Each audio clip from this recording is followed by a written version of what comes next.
World Health Organization declared a public health emergency of international concern over the global outbreak of the coronavirus.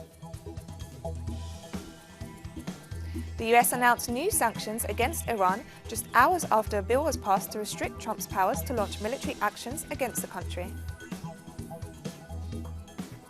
Brazil has reported at least 66 deaths and many people missing after heavy rains in its southeastern region. From the headquarters of Telesur English in Havana, Cuba, this is From the South. I'm Katrina Goss.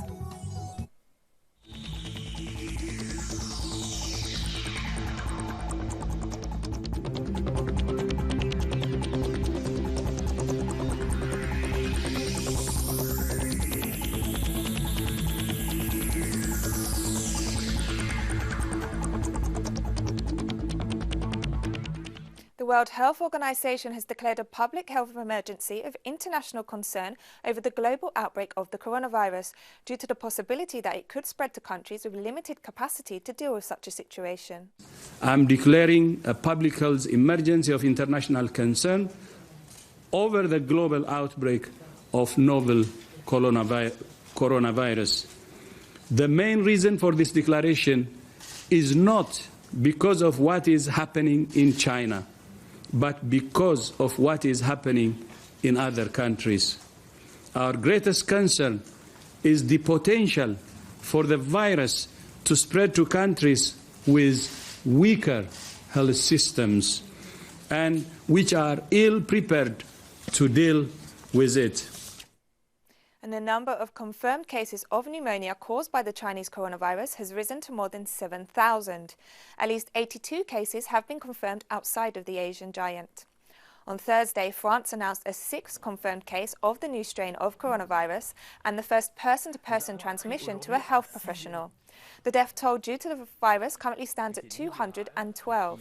The Director General of the World Health Organization, Tedros Adhanom, stressed that the WHO continues to have confidence in China's capacity to control the outbreak.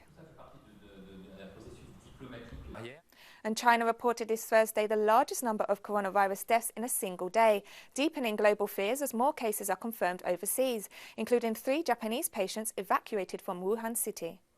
As of midnight this morning, there was a total of more than 7,700 reported diagnosed people. If you add together all the virus cases overseas, there are just 68, which means cases reported overseas make up less than 1% of the total global reported cases. That means our measures on controlling the flow of virus cases overseas are indeed effective. And Russia has closed its border with China as a measure to prevent the spread of the new coronavirus. Russian Prime Minister Mikhail Mishustin signed an order to close the state border in the Far East. 16 out of the 25 crossings along the Russian-Chinese border will be closed as of midnight, January 31st, according to the Moscow Times. Russia's foreign ministry announced on Thursday that it had temporarily suspended the issuing of electronic visas to Chinese nationals. Furthermore, it advised Russian travelers to avoid all trips to China unless they are absolutely necessary. So far, there have been no reported cases of the virus in Russia. They were informing everyone about measures taken to close the border in the Far East. We have to do everything to protect our people. And thousands of stranded tourists were finally allowed to disembark from a cruise ship at an Italian port after authorities confirmed 2 Chinese passengers feared to have been infected with the coronavirus had tested negative. Italy's Institute for Infectious Diseases examined samples taken from a Chinese woman who was experiencing fever, as well as her husband. Both proved negative for the coronavirus, as reported by the Health Ministry. 6,000 passengers were stranded for 12 hours on the cruise ship off the coast of Italy. Meanwhile, Prime Minister Giuseppe Conte stopped all flights between Italy and China following the confirmation that another 2 Chinese tourists had tested positive for the coronavirus. Meanwhile, India has reported the first case of coronavirus in the state of Kerala, according to the government press service. The patient is an Indian student of China's Wuhan University. According to a statement released by the Indian government, he remains stable and isolated in a local hospital. Around 800 people who returned from China to Kerala state are now under observation in case any symptoms of the coronavirus appear. At least 9 people have been killed and thousands displaced by flash floods and landslides in Indonesia. Residents fled their homes to temporary shelters as heavy rain sparked disaster in North Sumatra. Local authorities have attributed the catastrophe to illegal logging, which might have loosened the soil, making it more susceptible to mudslides. Thousands of people were involved in the rescue effort, but distribution of aid was hampered by power cuts, blocked roads, and the large distance between disaster-hit areas. About 70 people have died due to flooding in the Asian country this month, which is affected by heavy rains annually. The victims were swept away by the water. They happened to be riding a minibus when they were struck in the flooding. They were swept away and hit the logs. We have deployed all available resources. Even I myself is on the ground. In my opinion, this area had never got heavy flooding like this before. And coming up, our correspondent in Sao Paulo, Ignacio Lemos, brings us the update on the floods in Brazil. Don't go away.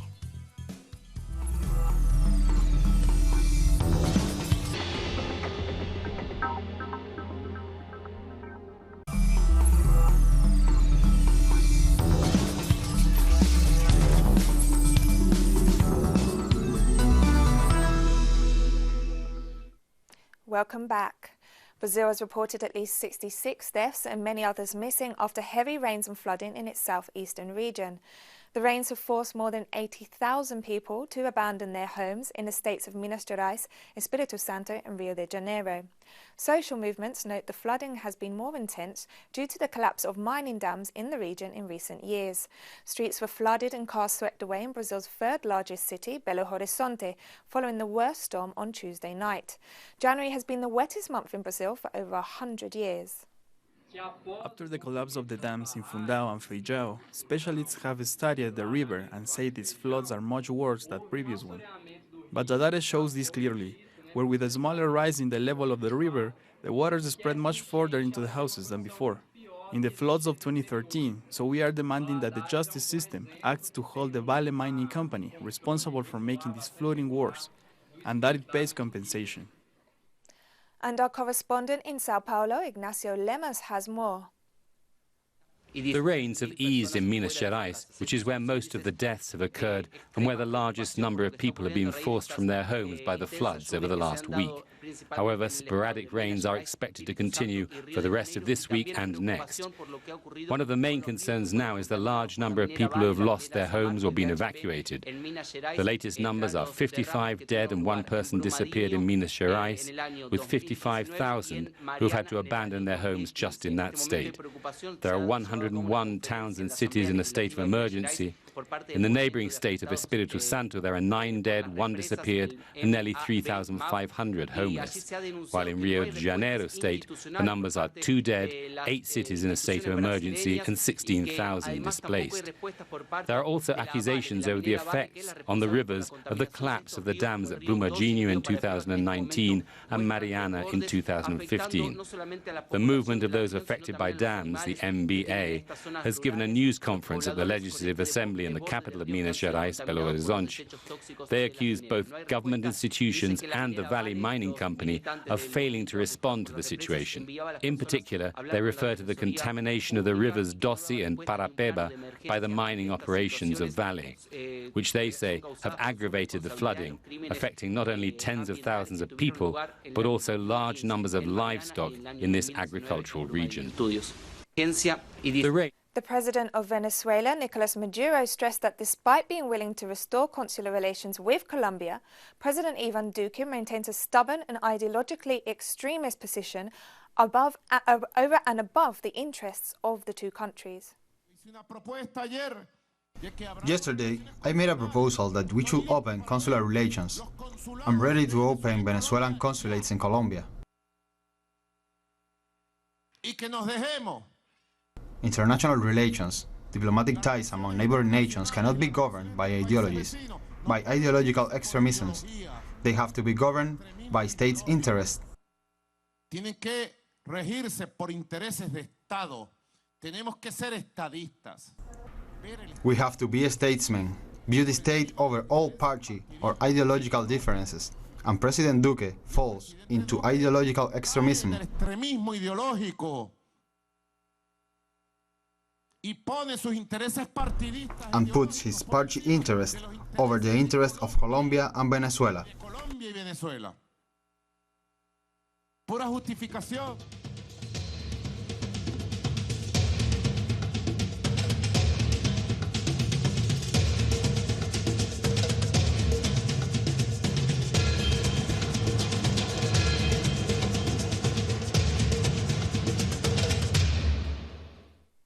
In Chile, the Public Prosecutor's Office has charged police officer Carlos Martinez Ocares with the murder of Colo-Colo football fan Jorge Mora. The officer allegedly ran over 37-year-old Mora after a football match on Tuesday night. Relatives of the victim say he was deliberately targeted by the police, who then prevented him from receiving medical treatment. Videos of the police van mowing Mora down were shared on social media. And a vigil held in tribute to Jorge Mora ended with police repression and 2 subway stations being set alight. Police intervened to try to disperse those gathered, while some protesters responded by setting fire to a metro station and an armoured police vehicle. Social organisations in Ecuador are demanding that the state prioritise the fight against gender-based violence. This demand comes as the Inter-American Court of Human Rights addresses a serious sexual violence case that took place in the country. Paola Guzmán Albarracín was 14 years old when the vice principal of her school started abusing her. At 16 years old, Paola killed herself and her abuser was never sanctioned. This case is the first school sexual violence case to be investigated by the Inter-American Court of Human Rights. It is expected that the ruling will set the standards to address sexual violence against minors in all Latin America. El caso de Paola's case shows that this country doesn't care about abuse. Paola killed herself after asking for an abortion, a procedure that must be the responsibility of the state. Her death is a femicide, because if abortion was legal, Paola would still be alive. And now the state has to stand trial in the Inter-American Court of Human Rights for their role in her death. Recently, authorities introduced an online tool to automate the request and delivery of legal measures against abusers. Nonetheless, women rights groups say this is not enough to face the widespread danger that women live with every day in Ecuador. Representatives from these institutions have not spoken clearly about what their strategies will be.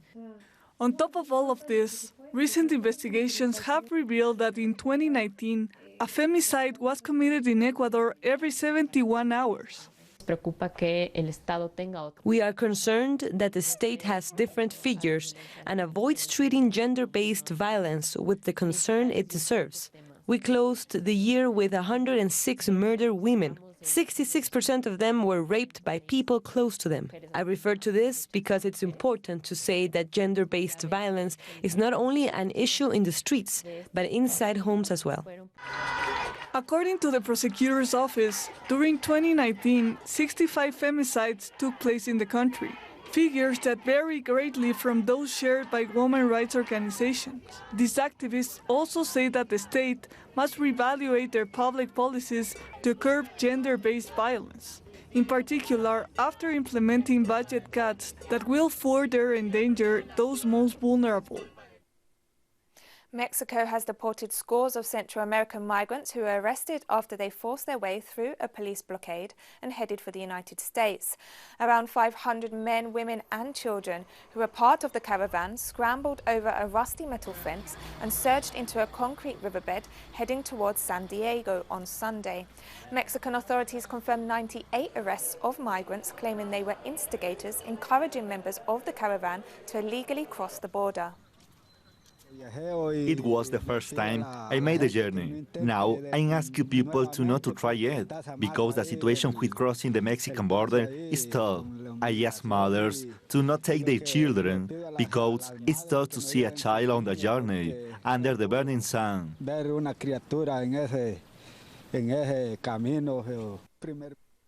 And a new migrant caravan will set off from El Salvador with close to 8,000 migrants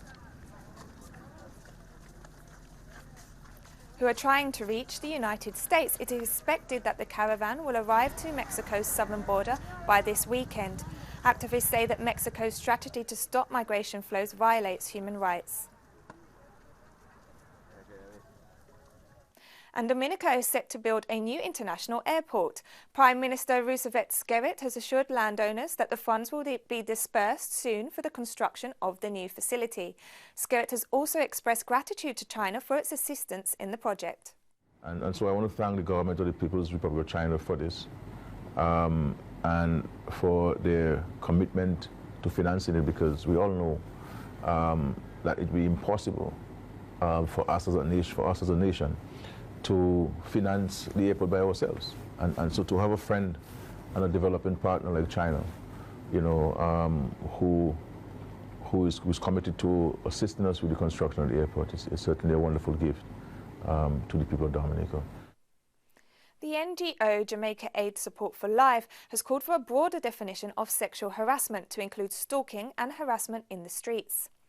The suggestions were made at a joint select committee of the Jamaican Parliament, which reviewed a new bill on the issue on Wednesday. The reality is, street harassment is one of the most common forms of harassment worldwide, and we were very much disappointed to see that this legislation as being contemplated was confined to institutions. We think that it provides an excellent opportunity for us to look at street harassment. It is one of the forms of harassment that has had damning effects of many of our citizens. The data out there shows that 68% of harassment that takes place is street harassment. We find persons having to change their route, change their mode of operation, going to a different supermarket each week. We spoke of the supermarkets earlier, simply because they are trying to avoid passing the garage, passing the bar where the guys always hang out, to avoid being harassed. Thousands of pelicans arrive to Lake Chapala every year to gorge on the fish remains left behind by the Petatan fishing community, turning the central Mexican town into a tourist attraction. The birds gather on the banks of the lake to devour the food that a resident of Petatan throws at them. The pelicans scatter across the extensive lake of Chapala during the day, located between the states of Jalisco and Michoacán. At the end of the afternoon, they gather along the banks of Petatan for the fish feast. The American white pelicans arrive in December at Lake Chapala, where they spend the winter before flying north in March as spring arrives. And after this break, the United States House of Representatives has approved a bill that restricts Trump's power to launch military attacks against Iran. Stay with us.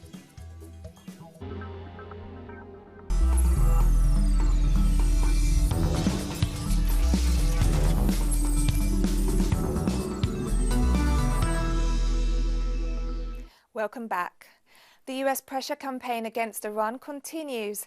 The Treasury Department announced new sanctions against Iran this Thursday.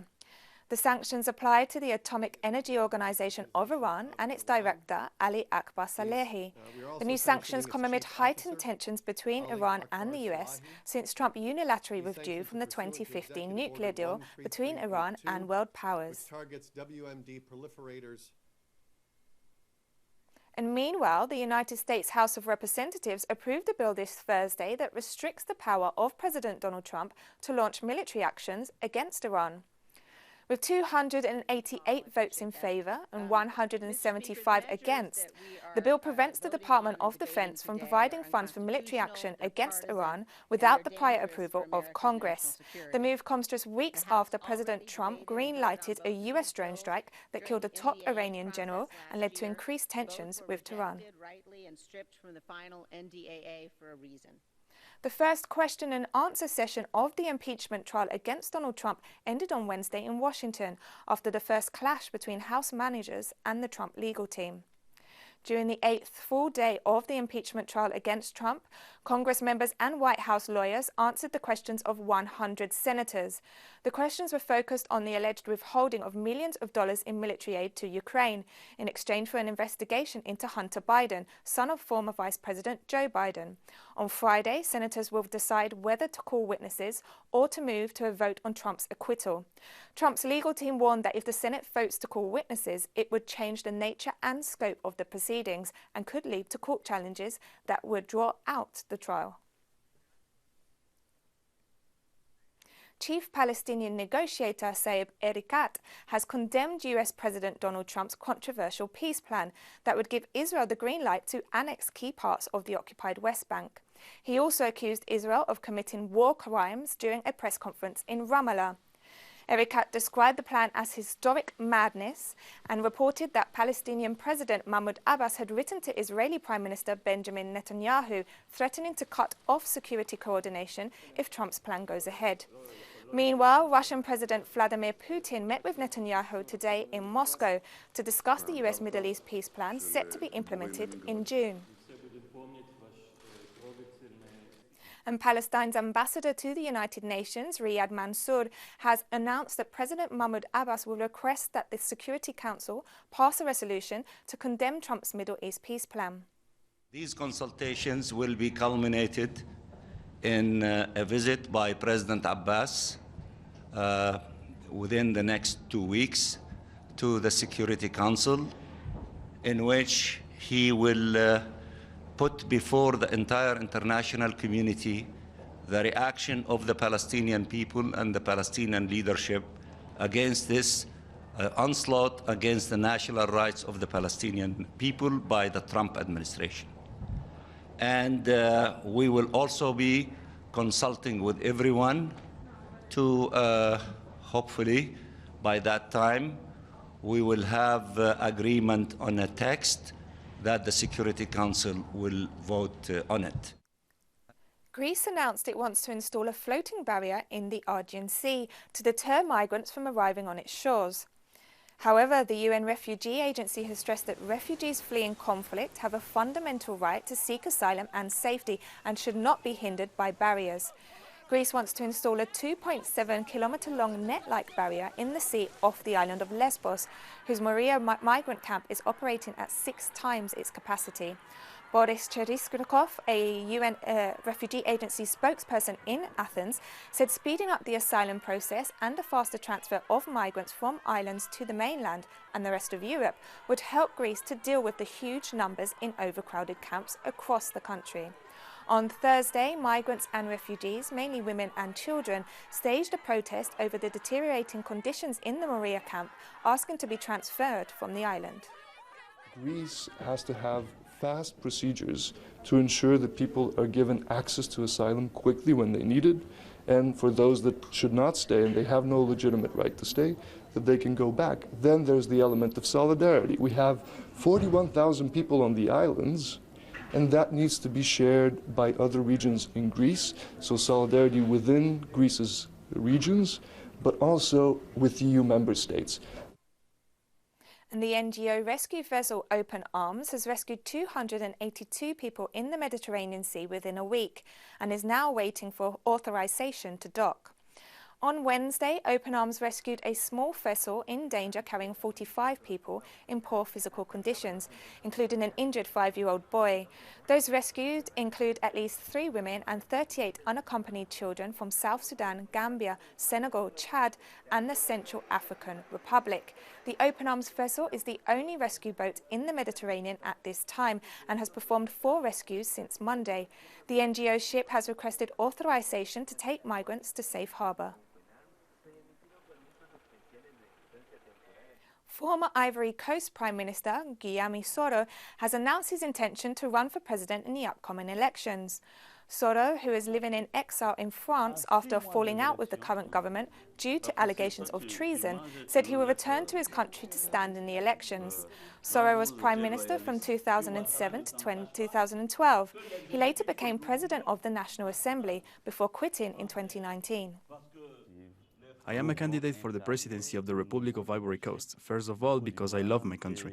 And after all these years in government, in the National Assembly, I think I can better serve my country.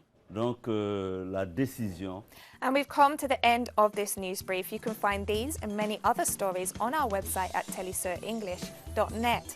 And join us on social media, Facebook, Twitter and Instagram. For Teleso English, I'm Katrina Goss. Thank you for watching.